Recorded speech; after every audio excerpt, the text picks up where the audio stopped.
Clean Haryana अभियान के तहत नूह पुलिस कप्तान श्री वरुण सिंगला के मार्गदर्शन में आज नूह स्थित नंगली रोड पर रोहिंग्याओं की बस्ती में सर्च अभियान चलाया गया, जिसमें पुलिस प्रशासन द्वारा कुछ वाहनों को जब्त किया गया। वहीं मेवात पुलिस कप्तान ने पत्रकार वार्ता के दौरान बतलाया कि इस अभियान का मेन मकसद आपराधिक तत्वों को गिरफ्तार करना तथा खनन से जुड़े माफियाओं पर शिकंजा कसना है। उन्होंने बताया कि द्वेष भावना से किसी के ऊपर कोई कार्रवाई नहीं की जा रही है। जो मालिक अपने कागजात पुलिस को दिखा सकता है उन वाहनों को छोड़ा जा रहा है। बाकी अन्य वाहनों का मोटर व्हीकल एक्ट के तहत चालान किया जा रहा है। एसपी श्री वरुण सिंगला ने बताया कि रोहिंग्याओं की लिस्ट उनके पास है। समय अनुसार पुलिस द्वारा सर्च अभियान इनकी बस्तियों में चलाया जाता है। अब सर्च अभियान में कुछ वाहनों को पुलिस ने कब्जे में लिया है, उनके कागजात देखे जाएंगे। कागजात नहीं मिलने पर उन पर विशेष कानूनी कार्रवाई की जाएगी। एसपी श्री वरुण सिंगला ने जानकारी देते हुए बताया कि रोहिंग्याओं की बस्ती से कुल 30 व्हीकल बरामद हुए हैं, जिनमें 11 जुगाड़ ठेली रिक्शे, 2 स्कूटी, 14 मोटरसाइकिल शामिल हैं। जिले के 33 गांवों में ये सर्च अभियान चलाया गया था, जिनमें 361 व्हीकल इम्पाउंड हुए हैं। मोटर व्हीकल एक्ट के तहत 268 चालान किए गए हैं। 61 व्हीकल अवैध माइनिंग में बंद किए गए हैं। 29 व्हीकल 102 सीआरपीसी में लिए गए हैं। 3 मुकदमे दर्ज किए गए हैं। मेवात पुलिस कप्तान श्री वरुण सिंगला ने जानकारी देते हुए बताया कि क्लीन हरियाणा अभियान के तहत गांव-गांव ये अभियान चलाया गया है। जिले भर के करीब 33 गांवों में ये अभियान चलाया गया है, जिसमें 361 व्हीकल इम्पाउंड हुए हैं। मोटर व्हीकल एक्ट के तहत 268 चालान किए गए हैं। 61 व्हीकल अवैध माइनिंग में बंद किए गए हैं। 29 व्हीकल 102 सीआरपीसी में लिए गए हैं और 3 मुकदमे भी दर्ज किए गए हैं। एसपी वरुण सिंगला ने जानकारी देते हुए बताया कि 102 सीआरपीसी में लिए गए व्हीकलों की पहचान की जा रही है। अगर वो चोरी के पाए जाते हैं तो उनके खिलाफ विशेष कानूनी कार्रवाई अमल में लाई जाएगी। उन्होंने कहा कि द्वेष भावना से किसी के ऊपर कोई कार्रवाई नहीं की जा रही, फिर भी अगर पुलिस की कार्रवाई से किसी को गुरेज है, किसी को गलत लगती है, वो सीधा उनसे अपनी बात रख सकते।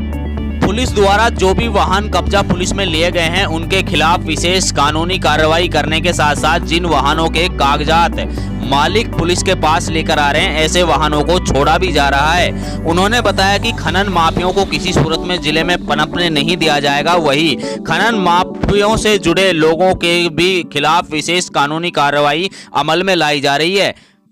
विभिन्न गांवों में चलाए गए सर्च अभियान के तहत पुलिस ने कब्जा पुलिस में लिए गए ट्रैक्टर इत्यादि अन्य वाहनों की भारी भरकम रकम के चालान को लेकर अपनी प्रतिक्रिया जाहिर करते हुए कहा कि अगर मोटर व्हीकल एक्ट में भारी भरकम चालान किया गया है तो मालिक अपने वाहन के कागजात दिखा सकता है, जिससे चालान की रकम भी कम हो सकती है।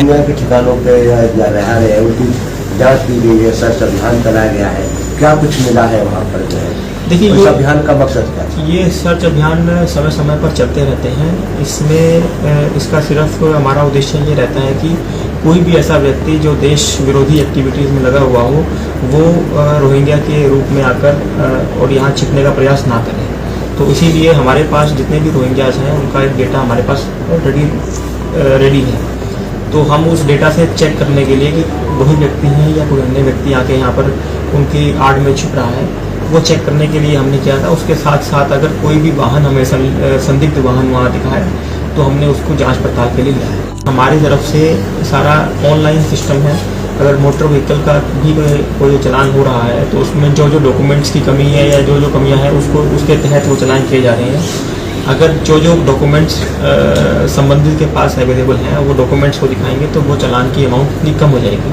और अगर बिना डॉक्यूमेंट्स के कोई व्हीकल है तो जो भी धाराओं के तहत फाइन बनता है वो उसकी फाइन की भरपाई करनी पड़ेगी। नहीं सर, रोहिंग्या से कितने वाहन हमने अभी जो है वसूल किए हैं? देखिए, जो रिपोर्ट आई है मेरे पास अभी तक, उसके तहत अभी तक हमने आज के सर्च ऑपरेशन में 30 व्हीकल्स हमें बरामद हुए हैं, जिसमें से 11 तो जुगाड़ के जो रेली रिक्शा होते हैं वो वाले व्हीकल होंगे, 2 स्कूटी हैं, 17 मोटरसाइकिल हैं। इनको संदेह के रूप में और डॉक्यूमेंट्स अवेलेबल ना होने की वजह से पकड़ा गया है। और जैसे जैसे इसमें डॉक्यूमेंट्स आ जाएंगे वो व्हीकल्स छूट जाएंगे, जो बच जाएंगे उनके खिलाफ मोटर व्हीकल एक्ट के तहत चालान या इम्पाउंडिंग जो भी हो जाएगी। मुसहर जिले के कितने गाँव में हमने सर्च अभियान चलाया था जिसमें कुछ वाहन पकड़े हैं? टोटल कितने वाहन तक पकड़े हैं? कितने की गए हैं, कितने संदिग्ध हैं, कितने मुकदमा दर्ज हुए हैं? देखिए, हमारा जो सर्च अभियान था उसमें हमने इंटेलिजेंस बेस्ड ऑपरेशन किए थे, टारगेटेड ऑपरेशन किए थे, और उसमें मुख्यतः हमारा माइनिंग से संबंधित जो गांव या गांव में संलिप्त लोग हैं वो उनके खिलाफ हमने अभियान चलाया था। उसके अलावा हमारे रडार पे अन्य अभियुक्त भी थे जो या तो पीओ या बेल जनपद या अन्य मुकदमों में वांछित थे। इस प्रकार से हमने कुल 33 गाँव के अंदर यह जो सर्च अभियान चलाया था, और इसके अंदर हमने कोशिश की है कि किसी को भी कोई इनकन्वीनियंस ना हो। जो व्यक्ति जायज़ और लीगल काम कर रहे हैं उनको किसी प्रकार की इनकन्वीनियंस ना हो, और सारा हमने लीगल तरीके से टारगेटेड एक्यूज के प्रति एवं टारगेटेड जो हमारे अगर कोई व्हीकल संदेहजनक मिला है उनके खिलाफ कार्रवाई की गई है। कुल 361 व्हीकल हमारे इसके अंदर अभी तक इम्पाउंड हुए हैं या सीज हुए हैं, जिसमें से मुख्यतः मोटर व्हीकल एक्ट की जो अवहेलना कर रहे हैं उसके अंदर हमारे 268 व्हीकल्स हुए हैं। जो माइनिंग की बात करें हम, तो अवैध माइनिंग से संबंधित हमारे 61 व्हीकल्स पाए गए हैं, और 29 व्हीकल्स हमारे स्टोलन व्हीकल्स 102 CRPC की कार्रवाई की गई है। इनके संबंधित FIRs निकालने का प्रयास कर रहे हैं कि कहाँ से चोरीशुदा थे, और उसके हिसाब से कार्रवाई आगे की जाएगी, और 3 इसके अंदर हमारे मुकदमे दर्ज हुए। तो सर, आरोप लगते रहे कि पुलिस जो है जबरदस्ती कर रही है। खास साहब अहमद ने भी आपसे बात की है, दूसरी साहब से भी, कि कुछ जो उनको परेशान किया जा रहा है, जो क्या खेती के ट्रैक्टर है या दूसरे हैं, तो इसमें क्या सच्चाई है? देखिए, हमारा कोई उद्देश्य किसी को परेशान करना नहीं था। हम क्रिमिनल एलिमेंट्स के अगेंस्ट ये कार्रवाई करना चाहते हैं।